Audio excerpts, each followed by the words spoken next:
Hey folks, in this video I'm going to talk about the research question because that's really what's going to be driving everything that you do in the semester, at least initially, unless you decide to switch research questions midstream, which some people do, and that's a part of research. Research, it can be quite frustrating in some regard, because you get into a topic and you realize this topic isn't what I thought it was going to be, so I need to make an intelligent and informed decision, and I need to go in a different direction, right? That may happen, and that's fine if that happens, because that's the nature of inquiry, right? That's how we live.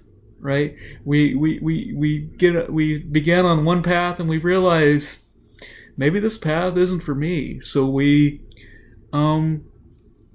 change course. Right, so that may well happen in your research, but we want to establish research questions in the beginning that potentially can carry you through your 8 weeks. Now,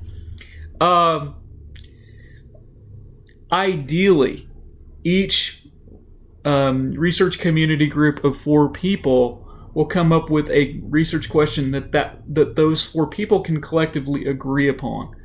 That makes your projects a whole hell of a lot easier, particularly your annotated bibliography, which is the first project that you're going to be working on, actually beginning the research elements of it this week, in fact, because, as I've said in my previous videos, and as I allude to on the syllabus and on the annotated bibliography document, that basically you're gonna amass a storehouse, if you will, of say 35 to 40 sources that you can then use to inform your other work as you move along. So the work is in essence building upon itself.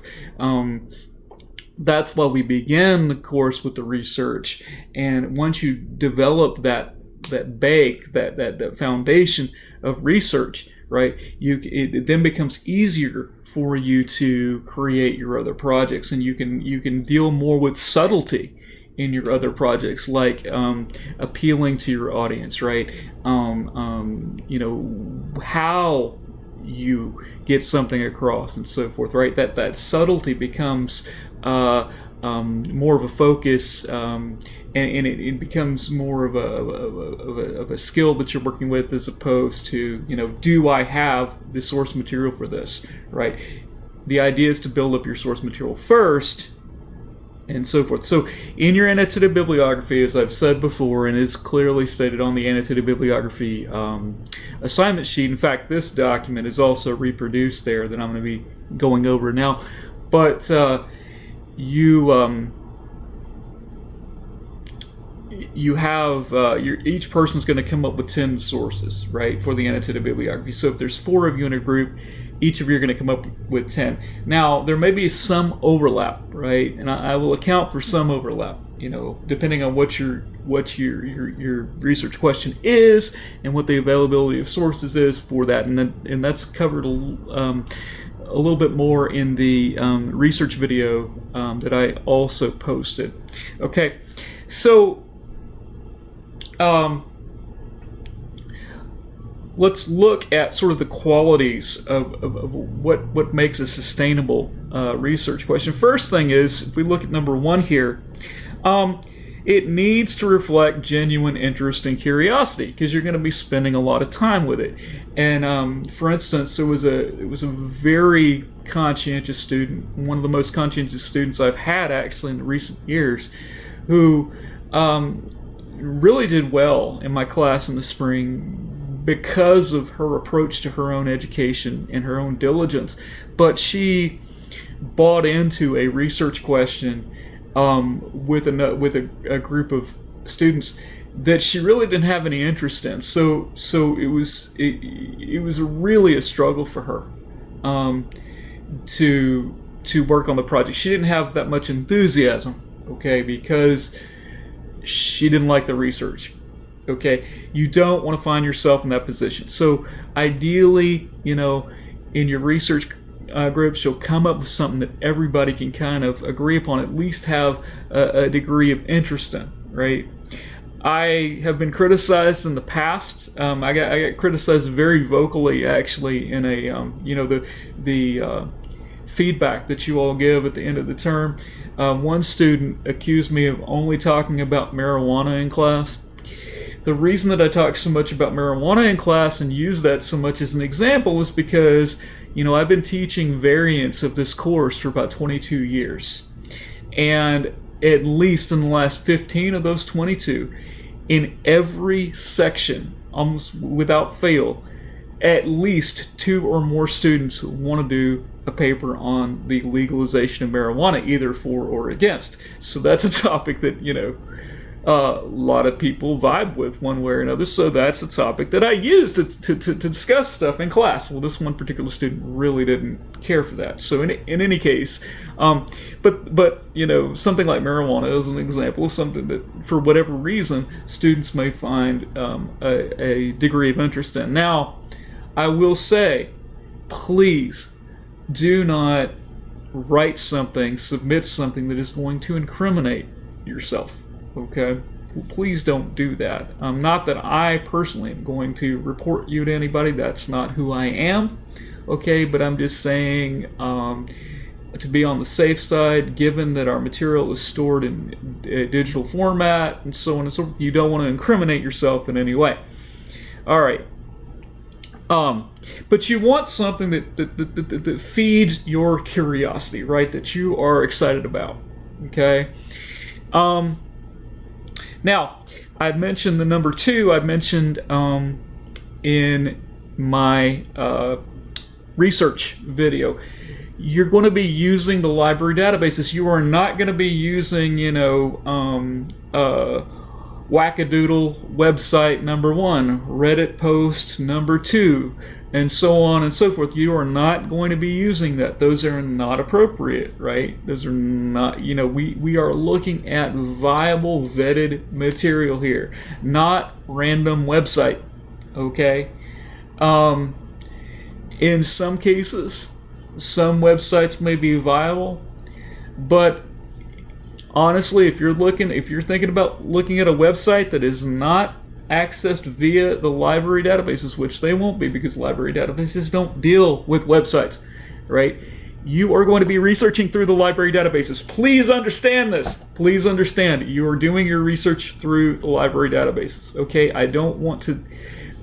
that is the number 1 problem and number 1 issue that people's essays have, is that their sources are not substantial. Their sources just are not strong, right? Because of where they get them. I understand we live in a Reddit culture. I understand that we live in an Instagram culture, a Snapchat culture, a Google culture, but that is not the culture of responsible research, right? Part of the reason that our arguably that our society has become the way it is and has become as reactionary as it is because of its, shall I say, lazy reliance upon unvetted information, right? That's not what we're doing here, okay? And I feel very, very passionate about this, okay? So, you also want to make sure that your sources are not sort of retreading the same information, right? You could have 20 sources, but if all 20 sources are saying the exact same thing without any variant, that could be a bit of a problem. Okay, now if you have 2 or 3 sources that might say the same thing, that's okay, because you can say, X, Y, and Z confirm this, right? But how are you going to sustain a whole bunch of stuff, right? A whole discussion if everybody's saying the exact same thing, right? So you want to be careful of that as well. Number 3, make sure that you clearly understand the content of the research. If you don't understand what the articles are saying, right, how are you going to communicate that to your readers, okay? And particularly in the report that you'll be writing is your first quote unquote essay, right? That you're gonna draw from the annotated bibliography.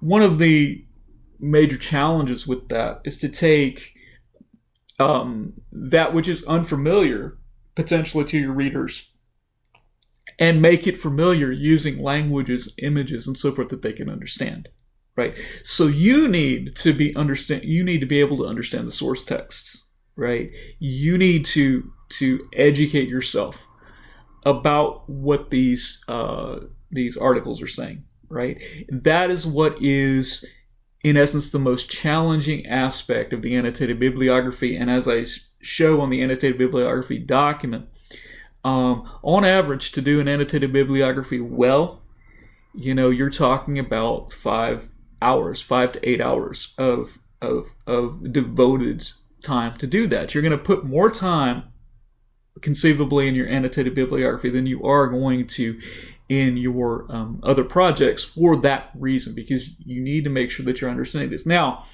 you'll have the opportunity to work with members of your group to hash that stuff out for yourselves on your discussion boards. Also, and I'm already getting, incidentally, this is Saturday afternoon before the semester has begun. I'm already getting texts asking for clarification for stuff that I've posted. And so that's really, really good. That's what you need to be doing. So if you have a question about a source, if you have a, what have you, right? Send me a text, send me an email, and we'll kind of hash through it. We'll figure it out.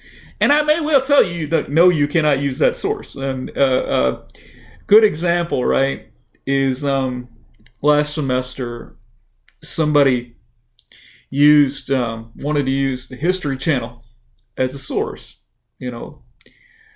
What's the problem with that? Okay, History Channel produces some viably historical pieces, right? However, these are also the people that produce Ancient Aliens, right? So how respectable is that? Okay, right? Again, you've got to really think about this stuff. Okay.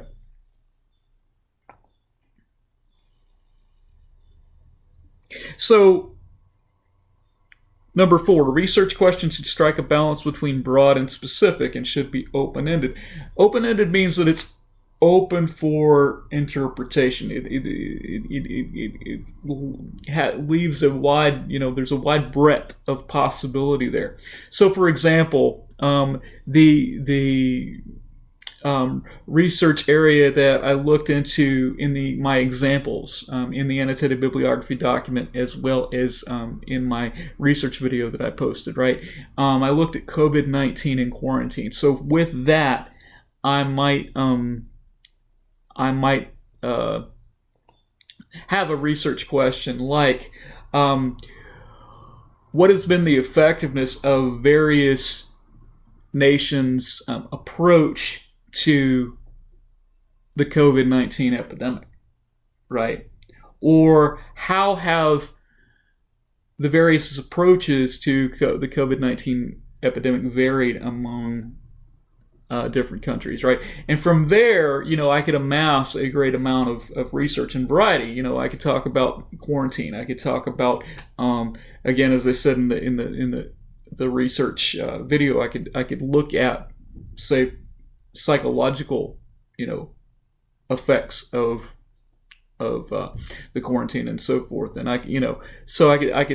but how I state that research question, it does have some bearing. So if I said what are the conceivable effects of the COVID-19 epidemic, right? That could be a possibility as a research question, and so on.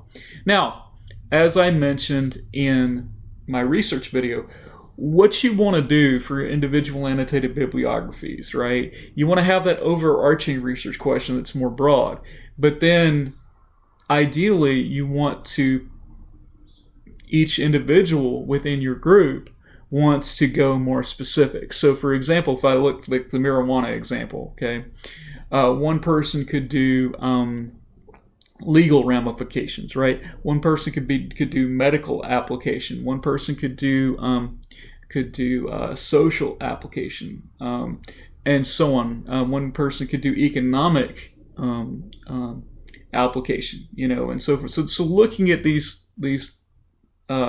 broader topics in more specific ways, right? Because, well, talking about the marijuana topic, and I'm not necessarily advocating marijuana use here. Please understand that I'm not doing that. I'm not, and neither I nor our university is advocating that in any way. But having read some of the essays on it and so forth, I can tell you there's a difference. For example, between federal legalization versus state legalization. For example, if and this is somebody that is dealing with the legal ramifications that would undoubtedly talk about that, so long as marijuana is a Schedule I drug federally, whoever the president of the United States may be at any given time, he or she could say, or they could say, hey, Drug Enforcement Agency, go into Colorado and shut it all down. All right? And that would be perfectly legal to do from a federal standpoint, because they are violating federal law. Okay? So far, under Obama and under Trump, that has not happened.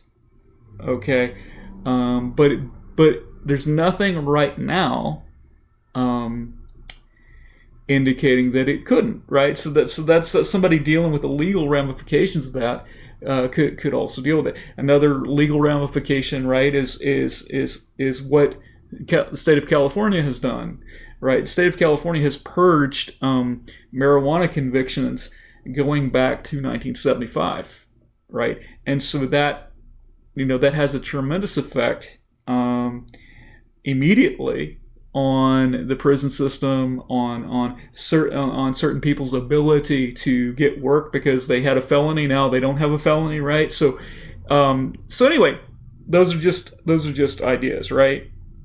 No one under any circumstances has to write on marijuana. Please. If this is not appealing to anybody, please don't do it. I just use that as an example because a lot of students, in my 22 years of experience, have chosen to go that route. Okay, so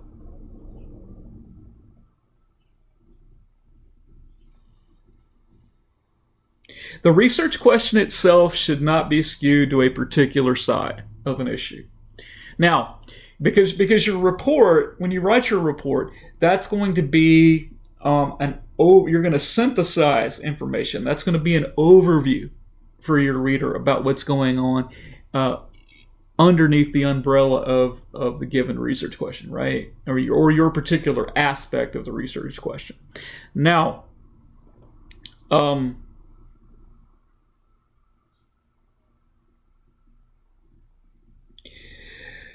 when you do your argument piece, you're actually going to choose a side and argue for a particular side to a particular audience, right? And take that into consideration, right?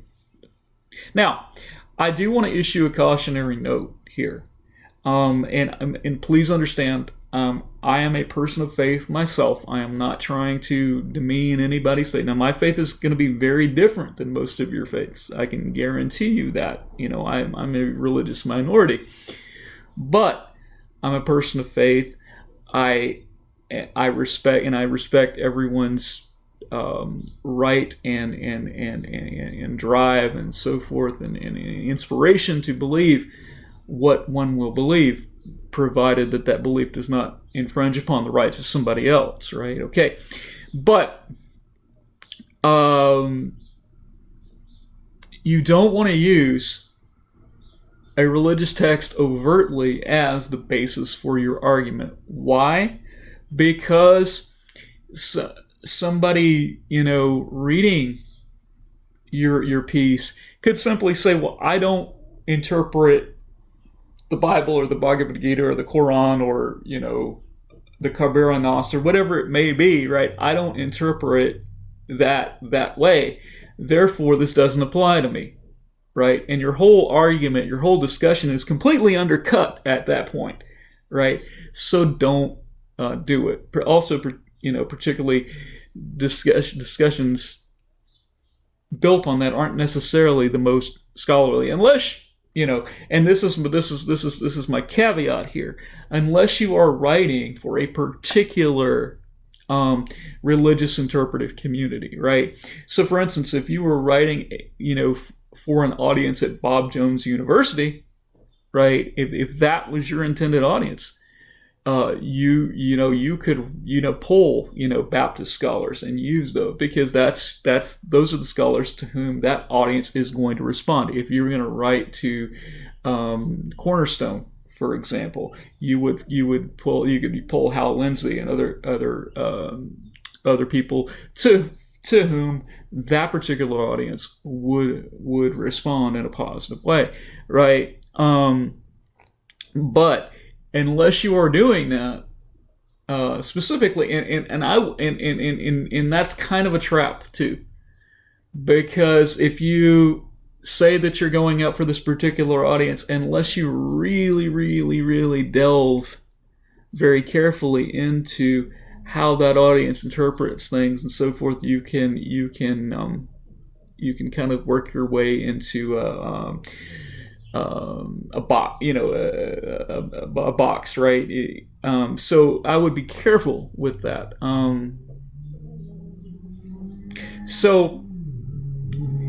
But if you are writing for that particular audience and that's the text that they're going to respond to, that opens that up. Now, I'm not saying, okay, that you should not write for your argument piece, for example, an abortion piece, or rather I should say like a pro-abortion piece or something like that. I'm just saying that to underpin that using scriptural quotations and so on and so forth, right? That's, in an academic environment, that's not how to go about that. That's not to say that that's the only way to go about something like that, but in an academic environment, you want to be careful about that, right? And again, we're dealing primarily with scholarly sources. Scholarly means, and I said this in my research video, right? Scholarly means that particular piece has been vetted, has been read and discussed and pondered over by individuals whom these publications view as experts in their field, right? And those particular experts say, hey, this piece is worthy of our discussion or it is not, right? And that's how they determine what gets in and what gets out, and so on and so forth. Now, here's some examples. Sample research questions. How, like I said, how might the legalization of marijuana affect the state of Texas? Now, underneath that, you can talk about economically, you can talk about medically, you could talk about the education system, right? You could talk about legal ramifications and so forth, right? So that, you could break that one down, right? And I say that, right?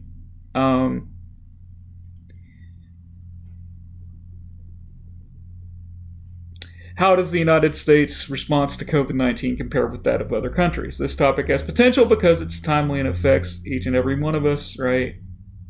And as I said again, the obvious issue here is that there's not going to be, you're not going to find like 1,000 sources on that, right? Not that you would want to find 1,000 sources on any of this stuff, because, you have to comb through it. No, please do not, no. I would not expect you for an 8-week course, a freshman level course, to necessarily read more than 15 to 20 articles. So don't feel like if you get a search result of 50 to 60 articles, then I'm expecting you to read that. I am not. Okay. So, the idea is to pare down the sources that you're looking at. And again, the way that you do that is that you look at the abstract of those sources, and I explain that both in the annotated bibliography document as well as in the research video that I did. So, but again, I'm going to conclude here. Hopefully you get a better idea of what the research question is, and sort of the considerations that go into that.